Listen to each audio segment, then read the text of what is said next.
All right, so I guess welcome everyone. We can do when we talk. Let's get approval of the prior meeting minutes. Has everyone had a chance to look at them? I saw Colleen's email where I guess she had some suggested changes. Mm-hmm. So I would make a motion, I guess, to approve the minutes with her changes, yeah. Okay, a second. All Second. right, all in favor? Aye. Any opposed? Aye. Okay. All right, so moving on to old business. You guys know what's going on with the 2021 budget?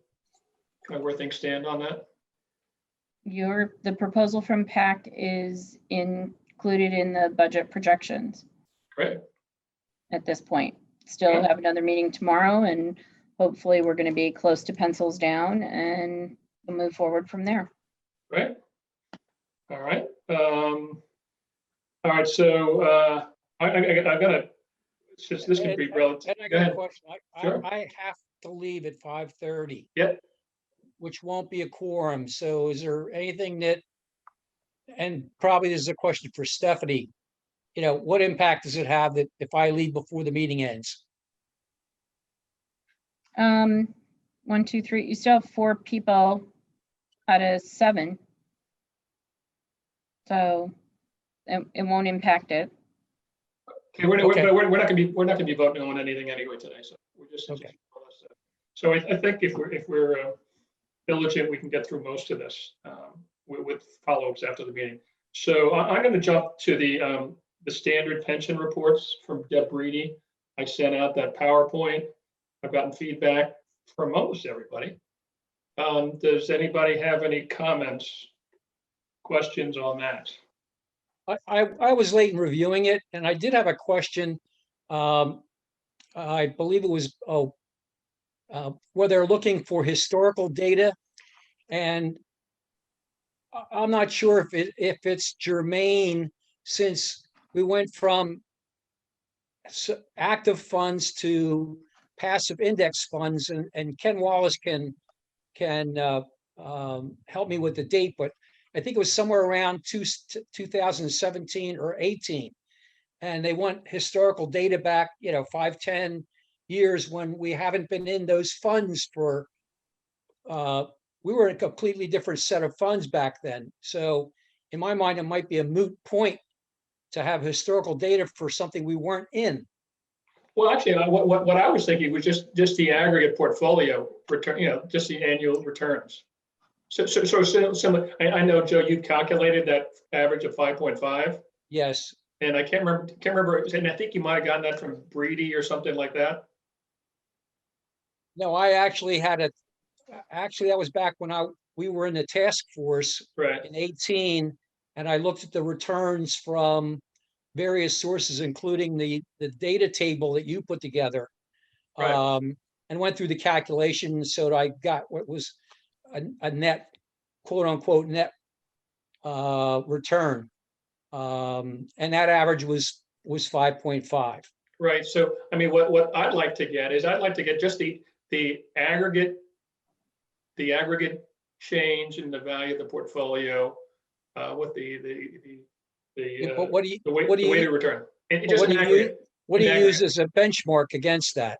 I'm less concerned with the benchmark for the historical than just getting the returns. So for example, if every year there are 10% returns, then obviously maybe our discount rate was correct, but I suspect that they probably weren't based upon the analysis you did. But I'd like to get them officially from Deb Breedy and make that a part of our ongoing report. Okay. That's all. I would say the returns are the returns, regardless of the strategy. And the returns are important for us to look at, to Ed's point, against, even in an absolute sense, against the discount rate as one measure, benchmark aside, to see how the investment performance is done against what is kind of the core baseline expectation being the discount rate. The advisor should be able to provide, and Ed and I have talked a little offline on this. I'd like to see the annual returns on the plans since inception of the advisor. So I don't know how many years that is. Maybe 20 would be, maybe 20 years would be too much of an ask. I think relevant investment time horizon is certainly maximum 10 years. But certainly in the 3 and 5 year periods, having those numbers, then we can start to make some valid comparisons to the efficacy, frankly, of the advisor, which I have some considerable doubt. So I was addressing the fact that there was a comparison from actual performance to a benchmark, and we changed from active to passive index funds in the 2017-18 timeframe. So, you know, I don't think it would be reliable or pertinent or to be looking at something that we weren't invested in as far as a benchmark. Yeah, Joe, I agree 100% with you. I mean, but certainly what you'd expect if we had more active portfolio before, that if we were to look at an index fund benchmark, for example, you know, looking back at history, she should have done better than that, right? As a sanity check. I don't know. I can't. and I was going to say, and therefore the reference policy benchmark, you know, comes into play to some degree, because we can go back certainly 5 calendar years, and I can get compound rates of return off of that. The advisor can't provide compound returns for some reason. So the way we could, I don't want to say get around that, but Ed, if we knew the value of the plan's assets at the end of each period, we could simply calculate that. It's arithmetic. Yeah, no, we could, but the challenge is the money coming in and money coming out. Well, yeah, I mean, but so to compare it to the benchmark, we should be looking at gross returns. In other words, gross before contributions and disbursements. Or adjusted for. Yeah. But we kind of have neither at this point. Yeah, so I don't want to belabor this too much. So I think we can just ask her. I mean, she should have it. Yeah, And so let's just ask her. Because it's simply an issue of, well, I mean, how does the advisor defend their performance since inception? Now, even put the inception aside, I think our relevant time period should be 3, 5, 10 years at the outside. She should be able to provide some sort of performance numbers in some shape, form for us to examine. Yeah. All right. So Joe, you said you haven't had a chance to look at this. So I know you and I kind of assigned this. So Bob, have you looked through it? Are you happy with it? I am. I wanted to ask about the size of Warminster's pension. I mean, you made some reference to what they're paying their advisor. Are they comparable in size? Yeah, they are. In fact, I included the amount in there. So they were about 12 million. And we were at 12 million. Correct. Okay. So I thought we were 22 million. well, we in total, but looking at apples to apples, like the non-uniform to the non-uniform. Okay. But I do recall when we did Warminster, their fee structure, their fees based on a comparable basis was about 40% less than what we were paying Brady. That's right. All right. So I mean, that's what Ed showed. Yeah. Yeah. So anyway, And that's what I found when Ed, you and I met with Warminster, and got the presentation. I'm not sure when that was, but that was a 40% differential. Right. On a weighted basis. Yeah, actually, I'm gonna share my desktop real quick here. Stephanie, can I share my desktop? Hang on. No, wait a minute. No, that's not it. Why is this not? It's not doing it. Multiple people. Come on, share screen. No, it doesn't. Why is it not letting me? That's weird.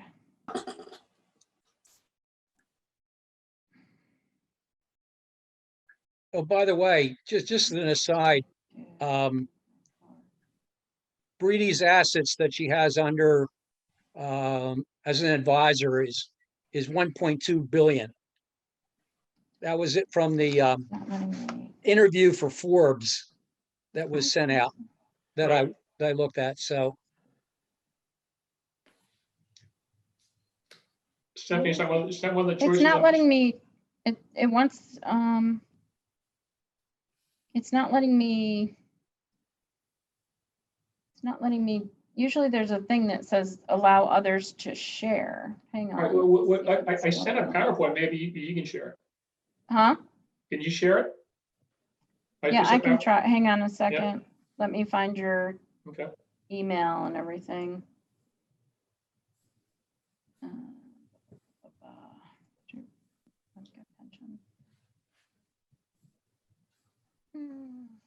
I don't know why it's not letting me share the screen today. yeah, I don't know, I think I've had the problem before as well. Yeah, usually it says to do it and you just click a button. Yeah. You want the report changes, right, that you made? Yes, yeah, that's it. Yeah, okay.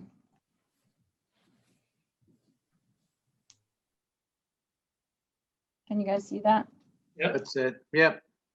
all right, so, yeah, just, to enable edits, I guess. Then put it on, Can you guys see it? yeah, Yes. we can see it. but- Yes. Yeah. Oh, it says I'm sharing my screen. Yeah, all right, so go on, just flip through it. So go to slide 2.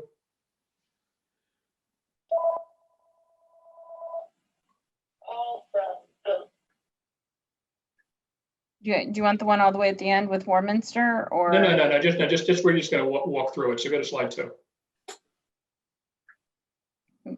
There we go.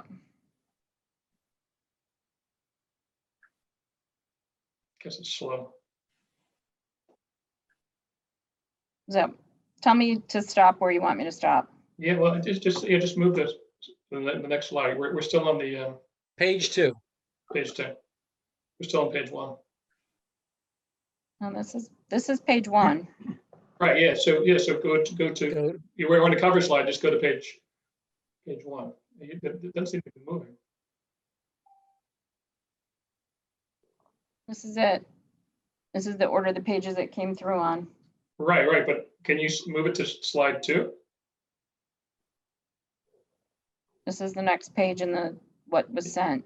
Yes, it's not, well, does anybody seeing page 2 on their slot, on their screen? No, I see No. the first page. Mm-mm. So maybe you have to hit enable editing. I did. Oh, you did? All right. Yeah, it's not changing on our screen. I mean, this is what you sent over today. Touch the Yeah. updated document to send to Deb Breedy. Yeah, I see the slides on the left. I just don't see them in the main slide. It's not. for some reason, Yeah. the slides aren't showing. I don't know. Okay. Yeah. Well, All right, so maybe I'll just, if everyone, I printed them out, so, all right, so what you can unshare.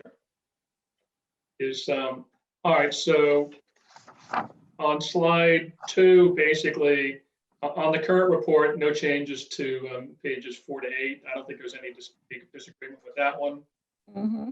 I think we agreed on slide 3 and 4, it basically has the returns. I think we would all prefer to see the TWR versus the IRR. That's right? Yes. Yes. Okay. And then moving on to slide 5, it has the contributions and withdrawals. For each plan, we obviously want to keep that. That's pages 13, 17. Moving on to slide 6, that was page 18. It had the purchases and sales. We want to keep that. Then on slide 7, which is page 20 of the report, Tom, you had made a comment about pages 20 and 21 should also have the actual pension plan data, performance data. I think it does.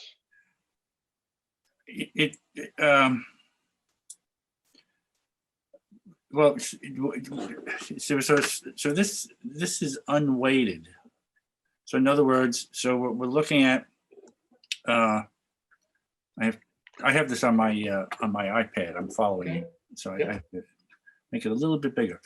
So we have, for example, we have U.S. Large growth as the Right. first fund, and we have the respective iShares ETF, fine. And we have the S&P 500 growth benchmark underneath it, fine. And we have returns, but to me, they're not weighted returns. So it's So, just, it's a return of the, so it's as if you own one share of Right. the ETF compared to the benchmark. And so that's not necessarily our actual performance. It's performance of the investment compared to the benchmark. each individual fund or in aggregate? Well, yeah. So I mean, this is helpful. This is useful to see if the I put it this way: if the strategy outperformed the benchmark, for one, and we could look at this if the strategy just tells us no more than that, though. Right.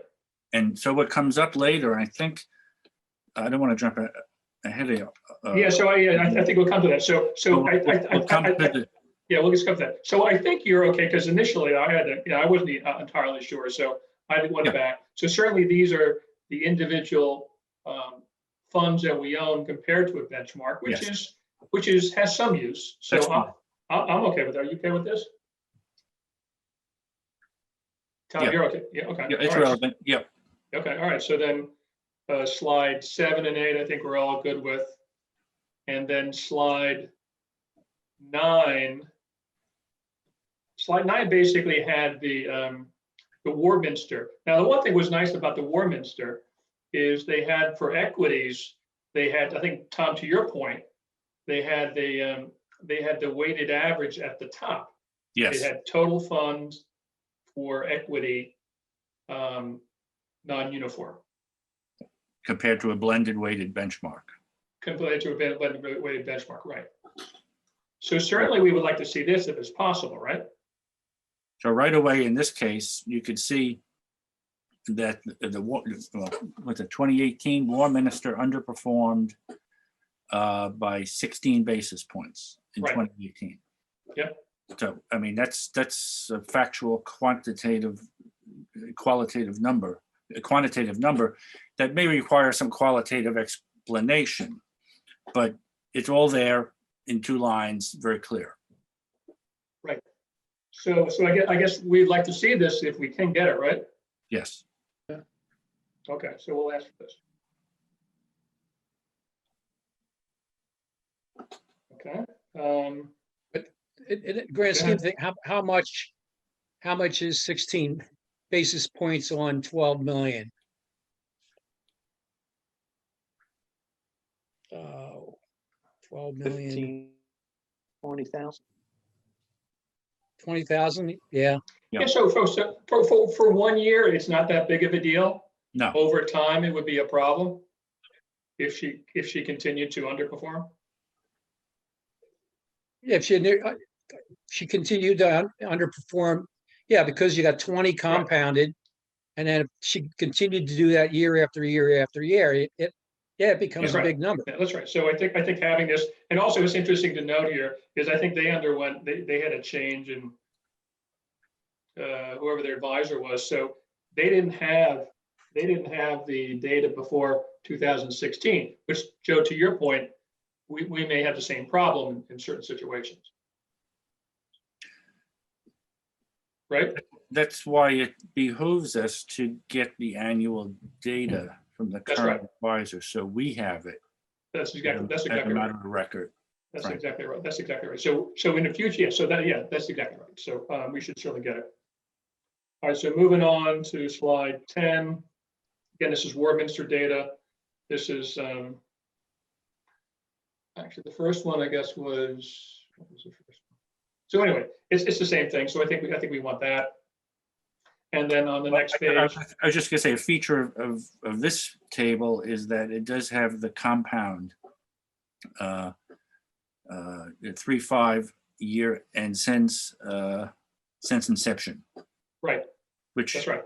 right away with one look at this, since inception, you could see that the fund outperformed the blended benchmark by 39 basis points. Which slide are you on, Tom? Slide The 10. asset allocation and performance for Westminster. Yeah, but what slide? Uh, What number? I don't know what number. I think it's Should 10. be- yeah, it should be It's in the bottom. 10. 10, correct, Yeah, 10. yeah, I got it. Okay, I got it. Okay.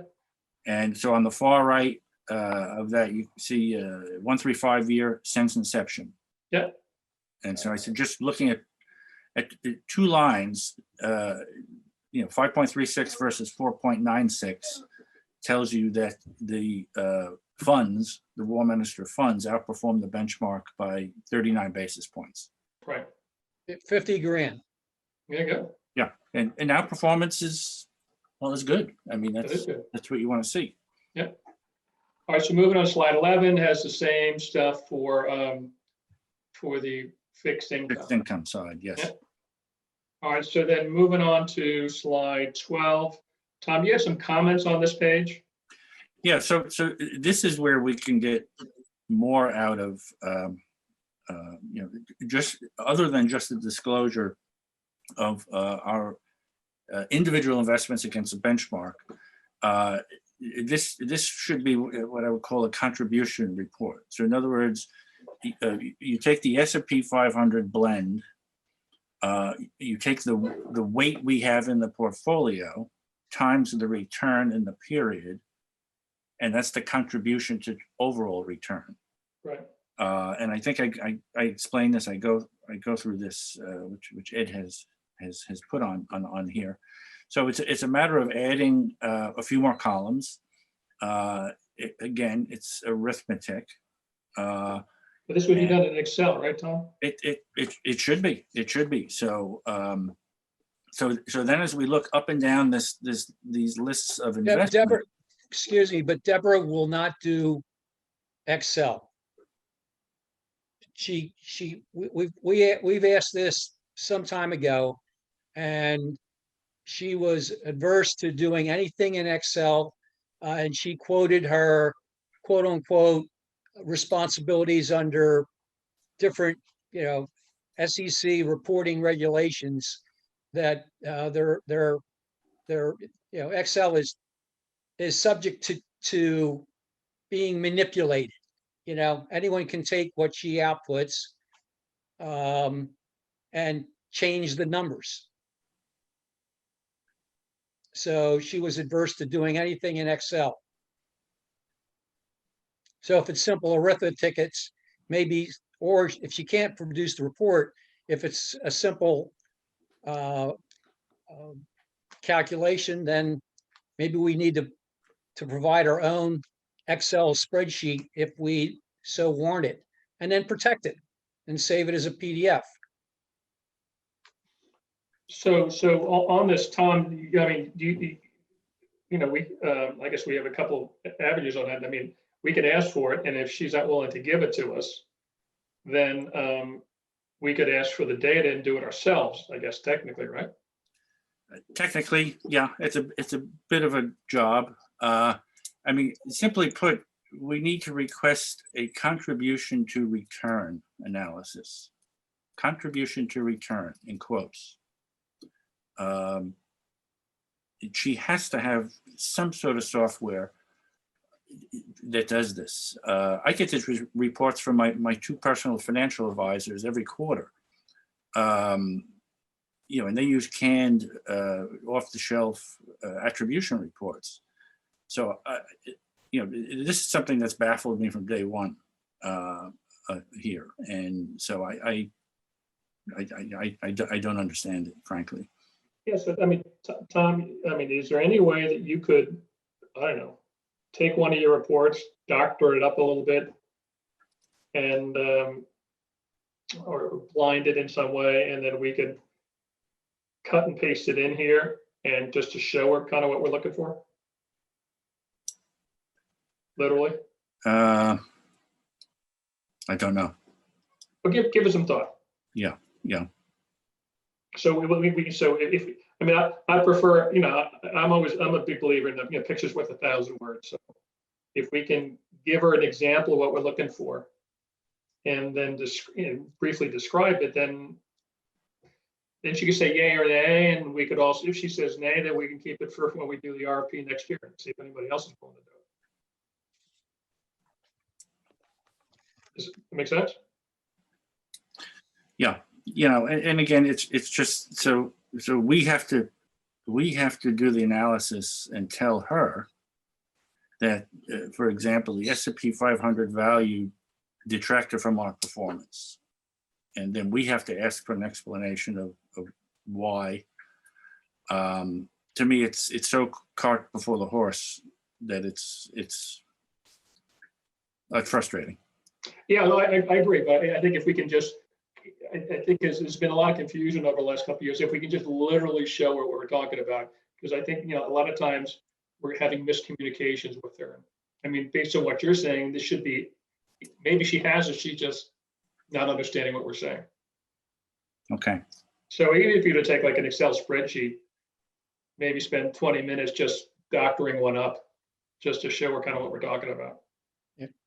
What we have to keep in mind is this is a work in progress, That's right. It's a lot better than what we used to get, but it's not what we want. So, continuous improvement, as they say. Exactly. So to the extent that we can get it from Breeding now, that's fine. I mean, at a minimum, we'll kind of define what we want. And then if we can get it from Breeding, that's fine. If we put an RFP out and we go to somebody else and they can provide it, that's good. If we end up sticking with Breeding, she can't, and we can keep asking her for it. Hey, so, this is, we'd like to get, if you can work with whoever your vendor is to provide it, that would be good. Tom, what was that analysis called? You said in quotes? A performance contribution analysis. Okay. Well, actually, they said contribution to return analysis is what that is. Contribution to return analysis. Sure. Yeah. All right. So Tom, if you can mock one up, and then I'll put it on this slide and we'll ask her for it and we'll see what happens. All right. So moving on to slide 13, which is that hypothetical, that Morningstar hypothetical portfolio snapshot.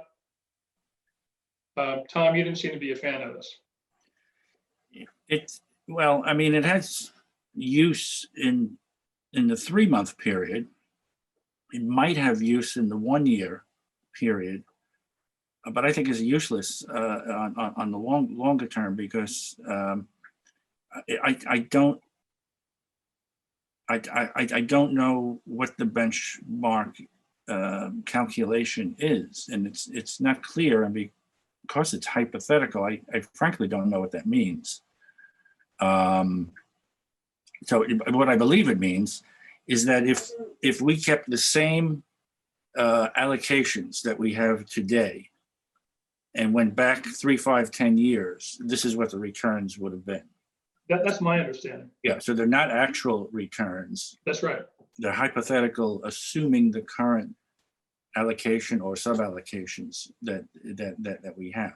So in that sense, that they are useless in the long run history, because we don't know what changes have occurred 3, 5, 10 years.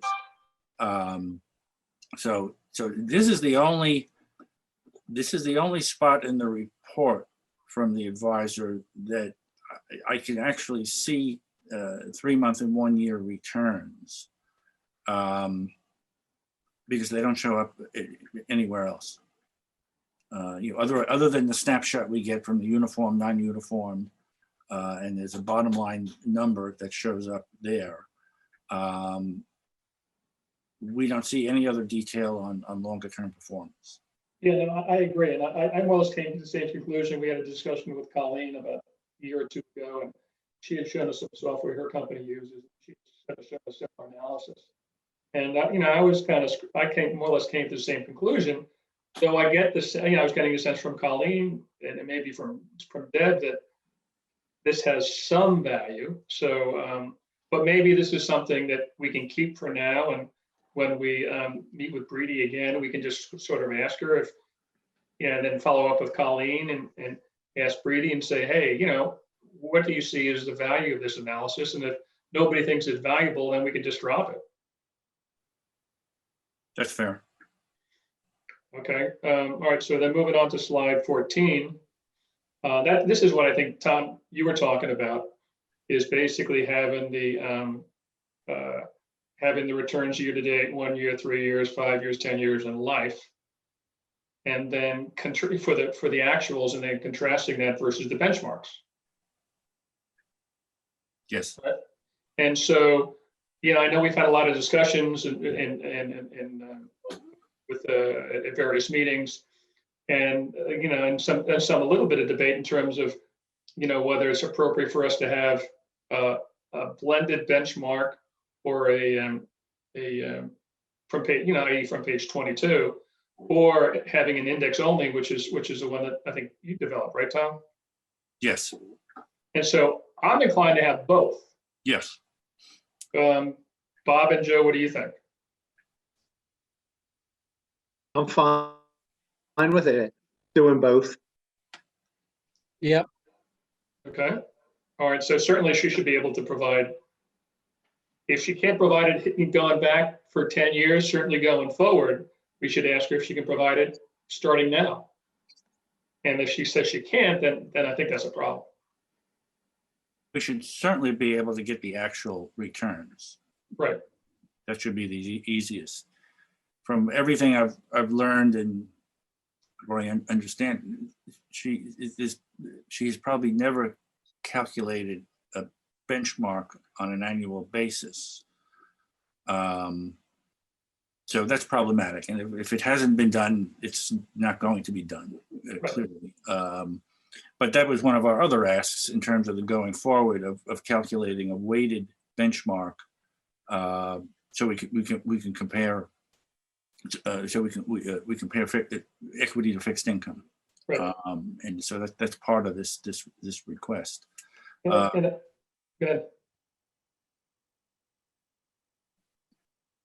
Yeah, I mean, I know Colleen was saying that that some of this may or may not be possible. So my inclination is just what's the art of the possible? What can you provide? History, if you can't provide it, okay. But certainly going forward, we should. I mean, this is basic stuff. We should be able to get this moving forward. Yeah. So I think we're all in agreement with that, right? Yep. Yep. All right. So then. All right, so then the next one is just basically kind of what we had discussed earlier. That's on page 15, which basically has the individual years going back 10 years, the weighted average returns, the TWR, is that what it's called? Mm-hmm. Total weighted return. We should be able to get that at a minimum for the township, individual years. We may not be able to get benchmarks, I guess that's okay. And then maybe we can kind of create some of our own, going back historically. If we can, we can't. If we can't, we can't. But certainly going forward, somebody should be able to. And this is, we want to see individual years. Everyone agreeing with that? Yep. Yes. All right. And then, all right. So then, Knowing that we moved to passive index funds, in the 17-18 period. So, well, that's right. and I'm more concerned, quite frankly, going forward. And what are you doing for me now? history is history. There's not much we can do about it. That's exactly right. Other than, in my mind, the only thing we can do about it is to see how the actuals have performed against the benchmark, and whether or not, over time she's beaten it. Yeah, I mean, certainly she should be able, certainly we should be able to get in individual years, I would think, a calculated benchmark like Tom, has put together, and just see, just as a sanity check to see how she did Yeah. versus it. And certainly each year she should have Understand. done better. Or maybe every once in a while she'll do worse, but more often than not, she should do better. So I think that would be enlightening for us to find out. And also for the, even for the Board of Supervisors, if we can share it with them. I mean, hopefully what we're going to see is that she killed it every year. That certainly would be the preference. All right, so then the last 2 pages, I just included Warminster's. I compared the township versus Warminster's fee analysis, and we're paying a decent amount more. So we're paying $28,000 more a year, almost 0.25%. And if we're getting a better return, we're getting 0.25% more better return, then it's worth it. If Yep. we're not, then we need to go shopping. And Warminster is, I think from just eyeballing this, is using more active management. And their manager fees are still lower. Yeah, it could be. Yeah, Which is a little odd. I mean, the advisor fee is higher, clearly. right. Which is another topic. But then taken together, it's a number. It's a number that can, to your point, Ed, can be justified and accepted if there's been value added delivered by the advisor. But that's right. And so that's why it's important if we can get the 10-year Yes, returns by year. And that at least would give us some sense of how we're doing.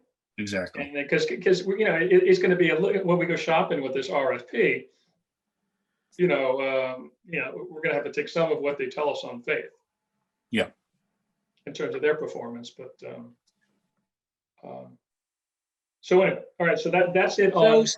So say if Rick Colello in the past used to say frequently, you just can't look at the fees. You got to look at the return, and if the net of those numbers is better, then there you go. So Yeah, that's exactly right. So we the hope certainly is that that she killed it, but we need to get the data in order to make that conclusion.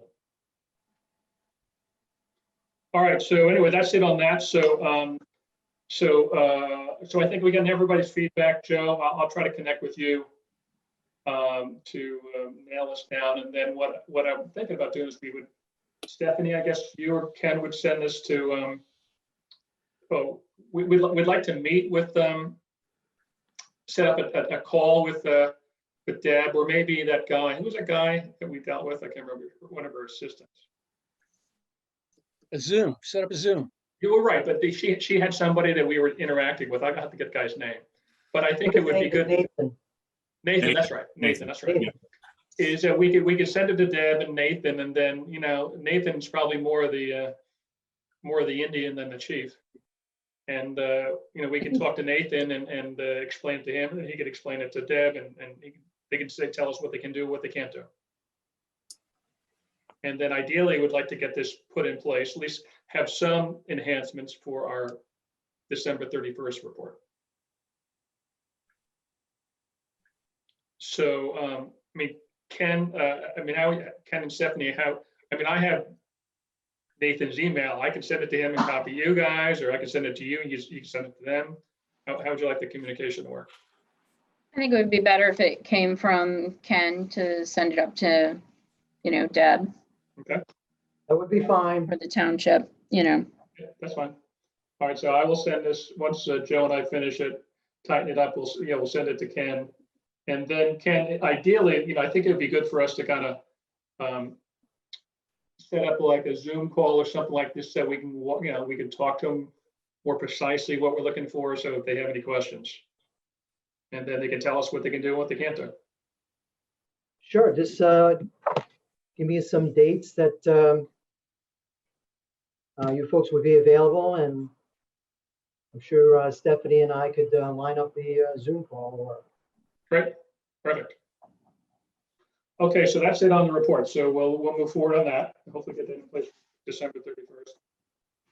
So Tom, we'll switch it, we'll hand over to you. So I know you want to talk about two things. One is that that market update. And second, more importantly, the investment policy. Yep.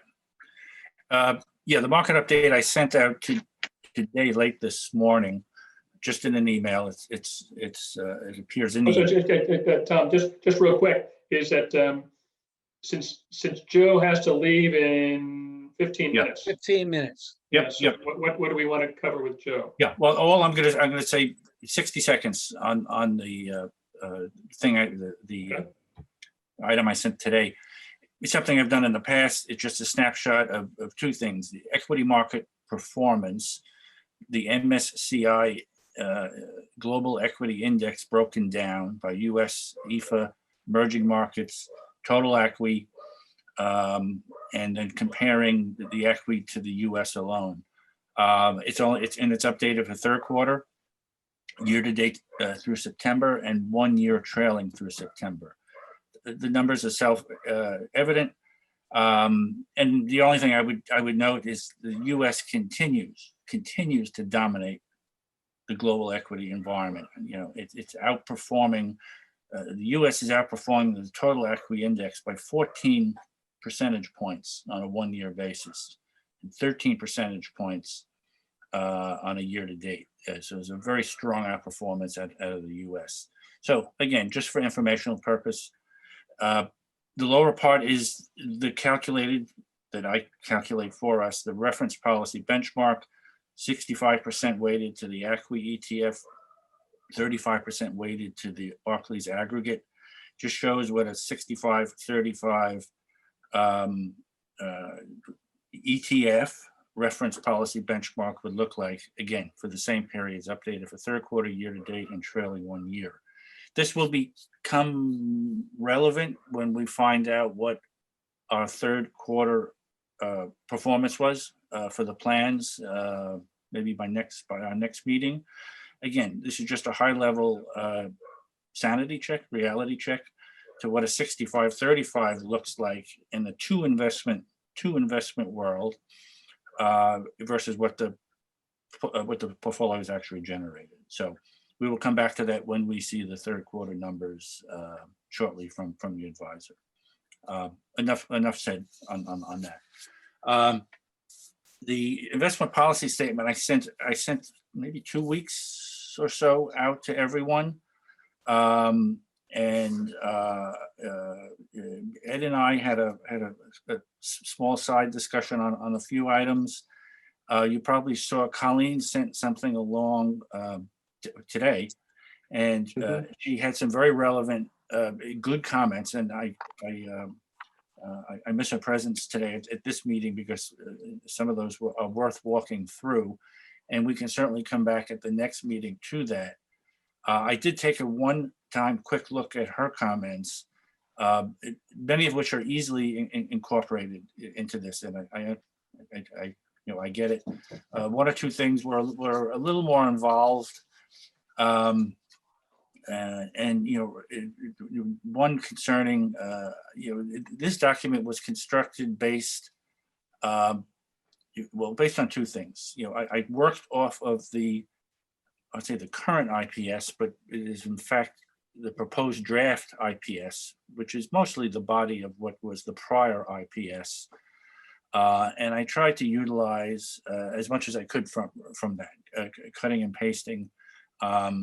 I don't believe in reinventing the wheel. A lot of the language was fine and perfectly applicable. But the one thing I had mentioned when I did send this out a few weeks ago in my email, the switch here on this EPS is that we the PAC, but representing the township as the investor, we're the authors of this document. And so we're authoring this coming from a slightly different angle than the advisor authoring it, coming at it from a fiduciary angle. So there was a lot of language in the prior IPS, or in what was the proposed IPS from the advisor, that hung on a lot of language that coming from her side is required in that kind of document. And so I did my best to bring in the essence of the purpose of this document, the objectives, asset allocation, and portfolio considerations, which is really the meat of any IPS statement. And again, for my benefit of sitting with all of you for 7 months, 8 months or so, I basically incorporated where we are today into this document. So in other words, one thing that is very clear is, well, we really should not be investing in individual securities, stocks or bonds. And that seems the unanimous agreement, and we don't have any individual stocks or bonds. So I folded that into it. And by folding that into it, I was able to eliminate a lot of the other language that was in the prior IPS. And so I took at face also the fact that we're using passive equity, a passive equity approach, and a combination, well, it could be possibly passive, but the advisor has chosen to use external managers on the fixed income side.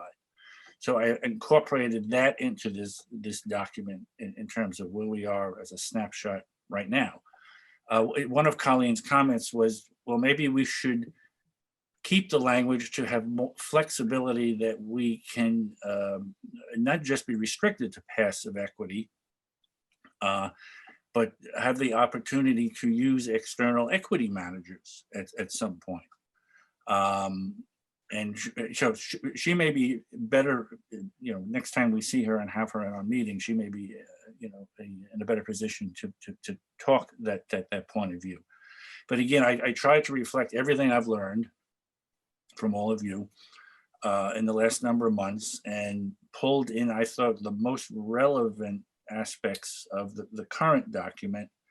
And I tried to make it as straightforward as possible. And so if anyone has comments, we can go section by section to some degree. This is going to be it's going to take us a little bit of time to get through this, to get to a final comfort level. So this is not a one and done.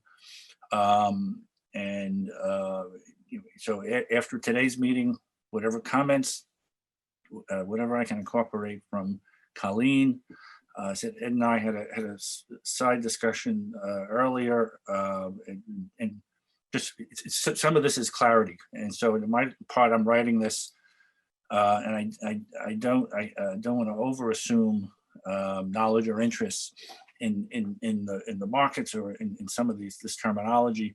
So there are some things I can make a little clear and concise, and I will do that in the next version. All that said, there'll be another working document I'll send out after our meeting today, and we'll look at it again, and probably again, and maybe another time again. So till we get to that point of comfort, frankly. Yeah, so to that point, I know Colleen had said in her email, she was hoping that we wouldn't be taking in vote today. We won't be obviously taking in vote today. Yeah. So I think, as we talked about previously, I think we would envision having this wrapped up January-ish.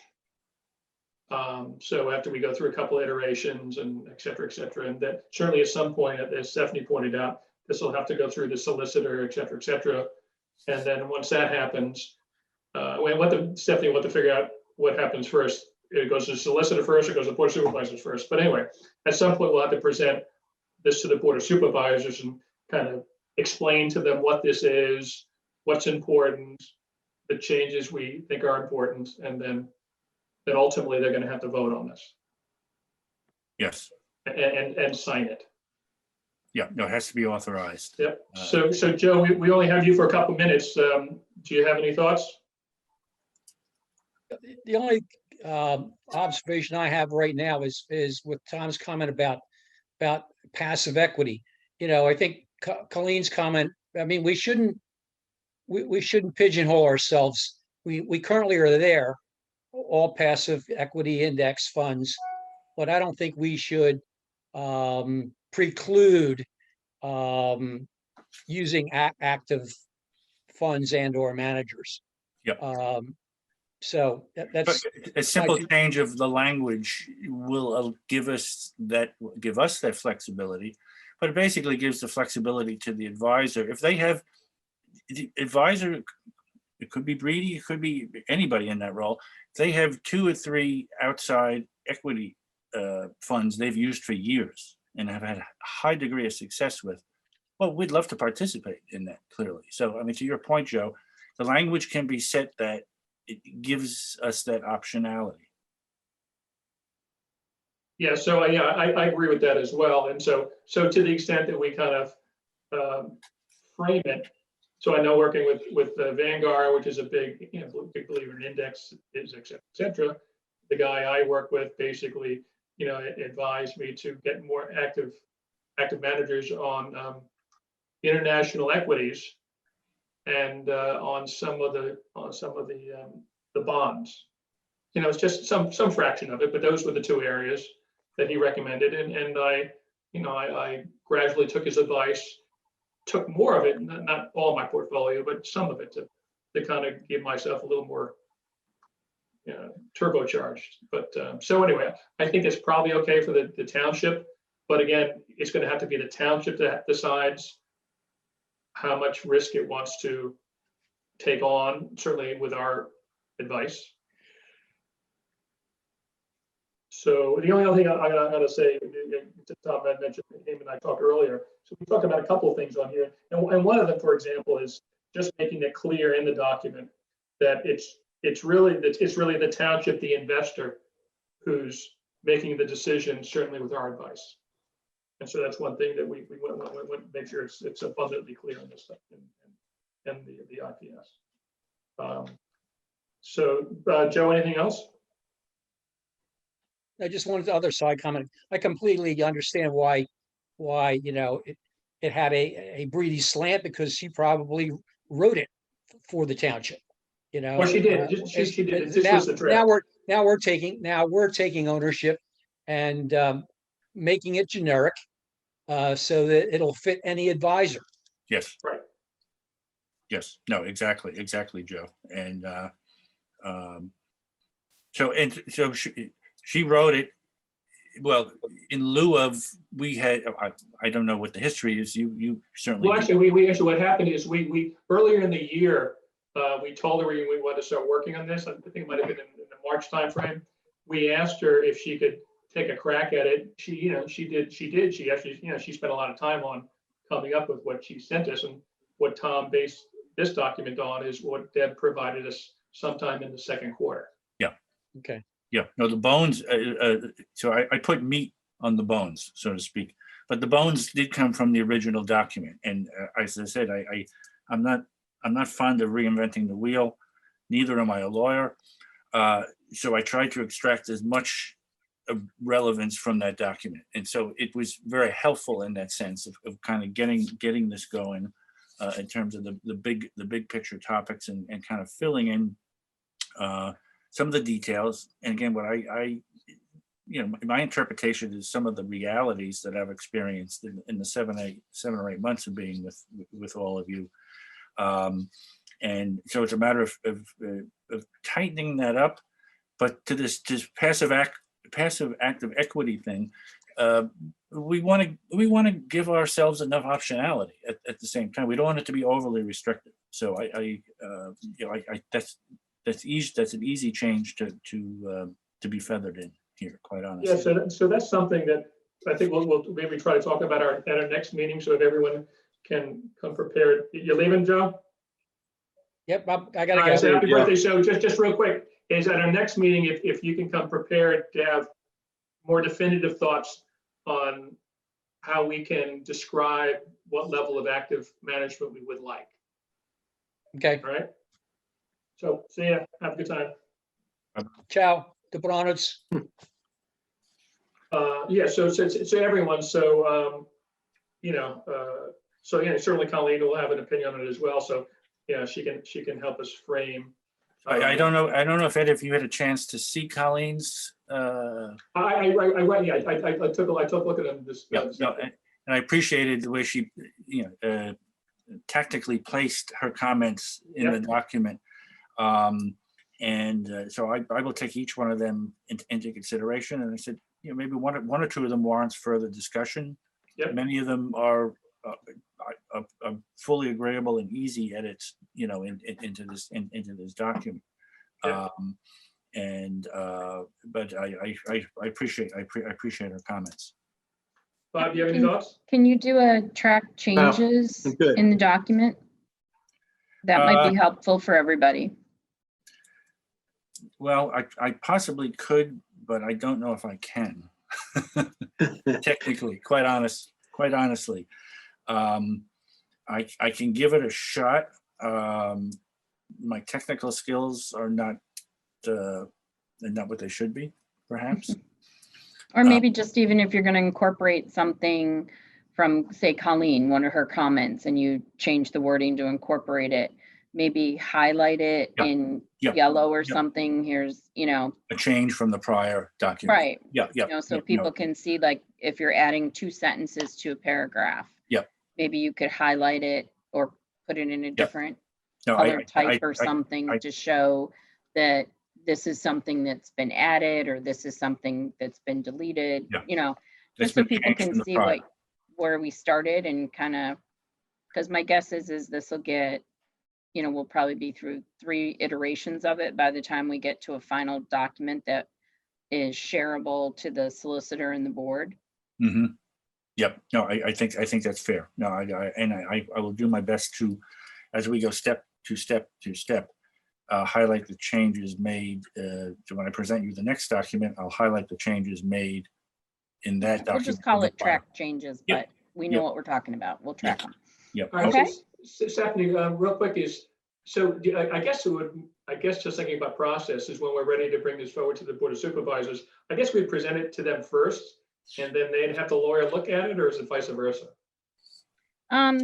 Typically, they would probably want the solicitor to look at it first and Right, have his okay. comments Okay, in terms of being able to adopt it or, communicate. I mean, I think Jen can share at a future board meeting that it's being worked on, and, do they want to see it at the same time it's given to the solicitor, and then, or do they want to see it in more of a final draft? Either way, it'll go to the board, and he'll see it in a packet when it goes to them anyway, but at some point it's probably easier to have him look at it beforehand. That way, if there's anything glaring, we're not confusing everybody else. yeah, that's probably good. So Got it. we'll do it that way. We'll come up with a draft. It will send it to you. You can send it to him. And then after that, we'd probably do some sort of PowerPoint presentation to, IPS 101, and then they'd get the document as well. And then we chart the path after that. Okay, Bob, thoughts? Nope, I'm good with it. Okay, Sinclair? Of course, some of the discussion's a little beyond my financial ability to comment, but I follow the flow, and I think it's very good. And I look forward to Mr. Garton reviewing eventual changes. Okay, Sounds good. Jen, your thoughts? Yeah, it's been a long time coming. You know, we've needed this change to this IPS for a long time. So moving forward, it's probably going to be all positive. Great. Oh, something that just occurred to me, I know it's been talked about before, is the contract we have with Deb Breedy. I think we talked about this at a previous meeting and it's buried in a box someplace. Is it possible to get that? I've never been able to lay hands on it, on a formal contract. I don't know, is that something maybe I always think she would have it. You would think so, but I've reached out to her and evidently this was either a handshake deal back in 2000. I'm not quite sure. It's way before Right. my time. But I've never seen a formal contract between the township and DK Breedy Investments. All right, so basically, so she doesn't have one, we don't have one. And I guess there's nothing else contractual or whatever, just They're guess just is it- professional services, so, official cert, and they just Yeah. invoice us, I guess? yeah, it's in what it was when she was appointed and information at that point in time. And I don't think there was one probably with PNC or Capital Markets when, back in the 80s or whatever either. Okay. Or Spagnolia Cosac, Stephanie, you say professional services. You say that as it is in, sounds to me in quotes, professional services. Are there other guidelines? Are there rules, dare say? Are there anything we should be aware of? Because I can sense we will have to get involved in formulating an agreement to some degree, either with the well, current things have advisor changed. or They've always been professional services, so it's always at the Board of Supervisors' discretion as to who Okay. they want to handle their things like this. Jen can chime in. Under Act 44, though, things changed with pension advisors and things like that. And so now you have to do an RFP when you want to change those services. And then associated with that, there would be a contract, et cetera, is You that? could make, sure, you could do that as part of it. Okay, I think ultimately an agreement is important because there'll be language in there that protects us, which it's our vested interest is protecting us as the investor. But again, it'll also set grounds for dismissal, dissatisfaction. So it gives optionality to navigating this process. And one of the things I saw come up in a lot of the examples I looked at for IPSs is how do you terminate an advisor? So if there's language in the agreement that provides for termination, which there should be, failure to comply or deliver or whatever, however we phrase that, it's important. It's important. And so what I was just going to say in closing for this session of this, everything I wrote through page 6, which the last section 7, if you will, prohibited investments in securities. Everything up to that point, to me, are the core elements of a true IPS. The last page, these was pieces of the former document that I just brought over, but some of these are more agreement considerations, and it's under the miscellaneous and other considerations, custodial arrangements, execution of portfolio trades, voting proxies. There's 2 paragraphs in there that were direct quotes from some Pennsylvania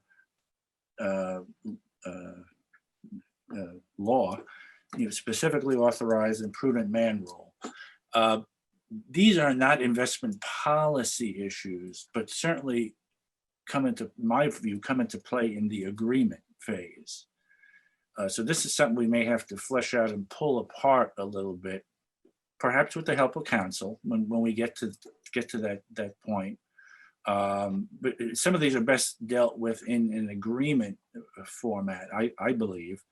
And I said all the other elements, the IPS should be as pure investment policy driven as it should be. And you don't want to start feathering in all sorts of other issues that are best handled in a separate, call it an agreement or a contract or such. But in the end, I think we'll have a much better disciplined process for one, but obviously approach to dealing with the investment policy issues, and then separately dealing with the advisor agreement issues, which are kind of long overdue. So it's going to take time and maybe a little tedious. And I hope all of you will bear with me and my somewhat challenged technical skills, but we will get through this step by step. Bob, quick question is, in your in your career there is, did you deal with investment policy statements, et cetera? Yes. Could we benefit from looking at any of those, or?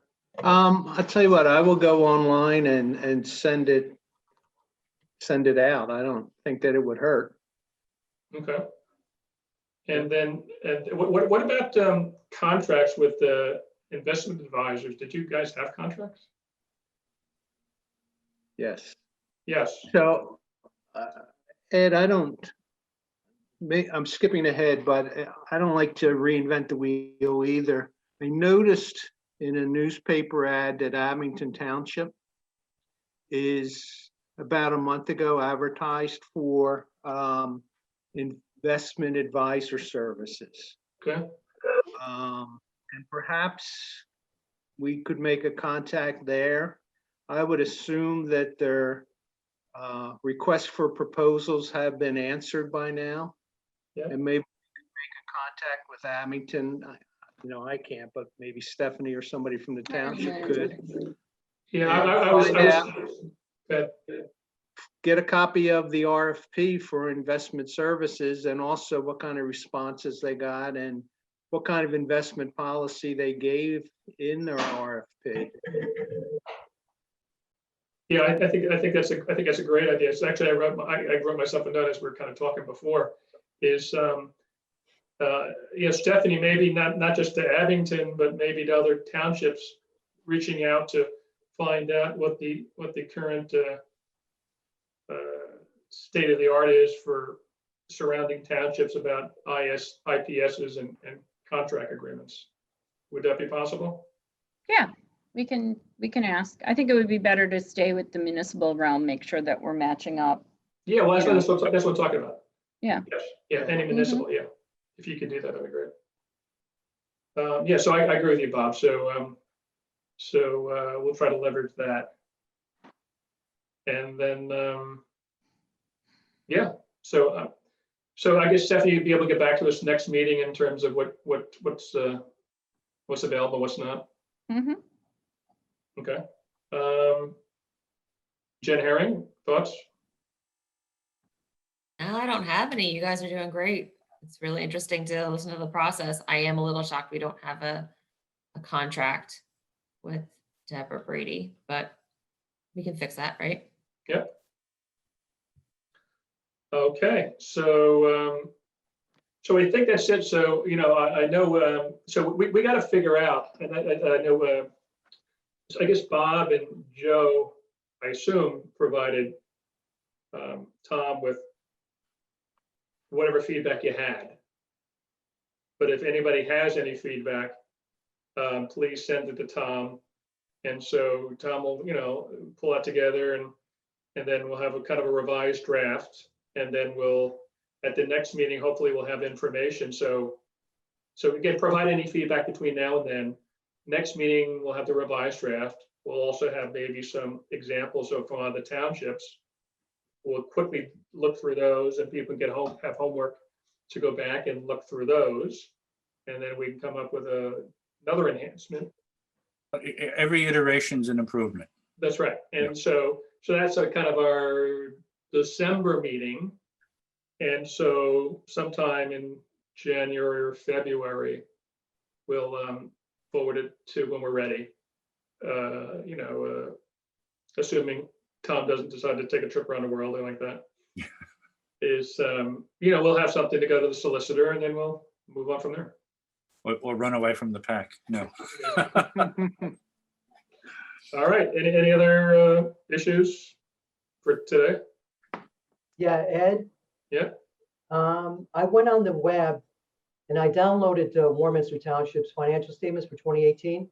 Yeah. And it's interesting reading. I can forward it to the committee members if you want. But it looks like they have their pension plans, their DB plans with peers. And they're very old plans. One was created in 57, one was created in 66. But what's interesting is that as of January 1st, 2013, they established a defined contribution plan.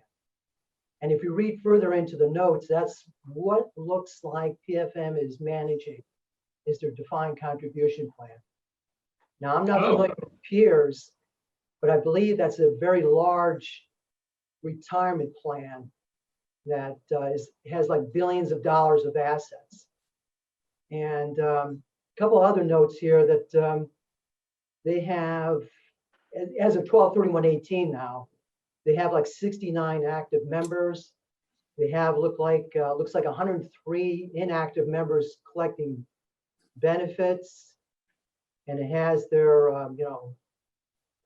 requirements as far as the pensions are concerned. Their investment rate of return as of 12/31/18 is 8%. And let's see, their net pension liability is over $18 million. So This is Warminster?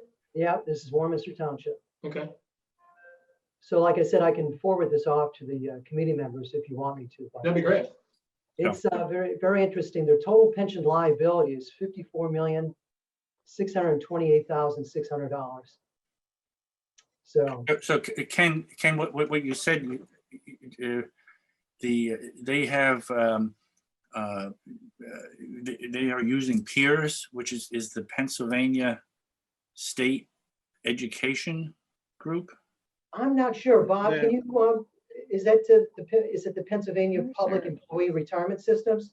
Yeah, I think so. Yes. That's a very big group. Yeah. Yeah, it's all state employees. So the PEERS accepts, the PEERS sounds like it accepts sub-advisory agreements from municipalities. Because what you said sounds just like, and that's a distinct possibility. Yeah. Someone I like, think Buckingham may also be in something like that. because Ken. PEERS has the scale. When we did our research back in 2017, 2018, there is a Pennsylvania consortium for townships and municipalities that had 300 or 400 municipalities involved in it. And they were they oversaw all those pension systems and their investment work. I forget the name of the group. I can go back and look at it. But like I said, it looks like further into the notes that that's what the piece that PFM is managing is the DC plan that was created on January 1st, 2013. And they have a lot going on over there as far as their uniform and non-uniform. Looks like they have some unions that are involved with the plans prior to 2013. So, but it's interesting reading. Yeah, that'd be great if you forward it. Thank you. That's all I got tonight. Good. All right. Anybody else? Anything else? All right. So I think we got a lot done today. So onward and upward. We'll I'll make move, some more we progress. adjourn. Oh, yeah. So moving to we have a second. A second, Tom? I'll All second. right. So all in favor? All right. So Thank you. see you next month. Thank All right. you. Very good. Thank you.